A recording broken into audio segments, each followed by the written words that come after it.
Приезжаем на встречу с триумфаторами закрытого грантового конкурса «Кубок победителей» среди лучших хореографических коллективов России, и нашу съемочную группу охватывает легкое дежавю. Те же лучезарные лица, тот же стенд, заставленный кубками и другими трофеями, привезенными с недавней поездки, тот же сплоченный дух в рядах юных гульдаровцев, вот только ставки, как говорится, на этот раз гораздо выше. Результаты, представленные нам на прошлой июльской встрече, состоявшейся по итогам участия коллектива в сочинском фестивале «Вот оно какое наше лето», по существу и определили нынешнюю фестивальную судьбу коллектива. Будучи признанным лучшим хореографическим коллективом России на летнем фестивале, ансамбль «Гульдар» получил официальное приглашение участвовать в Октябрьском Кубке победителей и вновь вернулся домой не с пустыми руками. Конечно, это было очень волнительно, и для нашего коллектива это серьезное было испытание, потому что на конкурс мы увидели, что приехали коллективы очень именитые студии при госансамблях, коллективы, с которыми работает очень много педагогов, которые одеты и в костюмы, и даже чисто репетиционная форма у них единая. Конечно, конкурс поставлен на большом уровне. Было очень волнительно, было очень страшно, но мы попробовали. Ну, я думаю, для наших детей это большая победа, что мы стали лауреатами 3-й степени.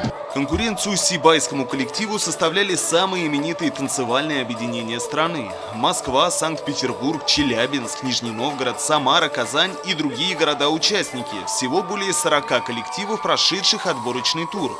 Каждый из них с высокими званиями. Студии, состоящие при государственных ансамблях. Очень много эстрадных коллективов. Были коллективы зарубежья, с Эстонии, с Ишкарала.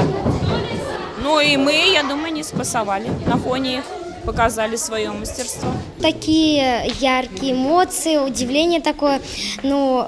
Хочется поскорее уже ехать, потому что интересно, какая там будет сцена, какие участники. Юная артистка ансамбля Камила Габасова путешествует в составе гастрольной группы не в первый раз. Обширные представления о географическом богатстве нашей страны девочка получает не только через изучение народных хореографических традиций, но и в результате реального туристического опыта.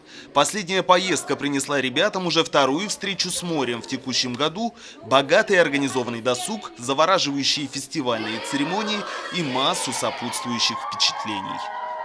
Там была такая большая сцена, такие яркие огни. Мы выступали, конечно, было волнение, но мы смогли. Тяжело становится, потому что волнение, жюри на тебя смотрят, все смотрят, и уже тяжело становится. Но мне не было тяжело, и мы хорошо выступали. Если веришь в себя, получается все. Вот я верила, и у меня все получилось. Участие на конкурсах такого уровня – это большая школа для наших детей. Во-первых, они делятся опытом, они видят работу других коллективов. Естественно, и работать начинают совсем по-другому. У них появляется интерес, повышается мастерство, они видят других детей, другие коллективы. Исполнение танцев, которые мы, может быть, не исполняем, но будем в дальнейшем исполнять, для них это уже что-то, большой опыт. К сожалению, участие ребят на фестивалях такого уровня до сих пор затрудняет отсутствие спонсорской поддержки. Отстаивать честь родного города и региона в целом образцовому ансамблю танца «Гульдар» пришлось по большей части за счет финансирования родителей. И далеко не в полном составе.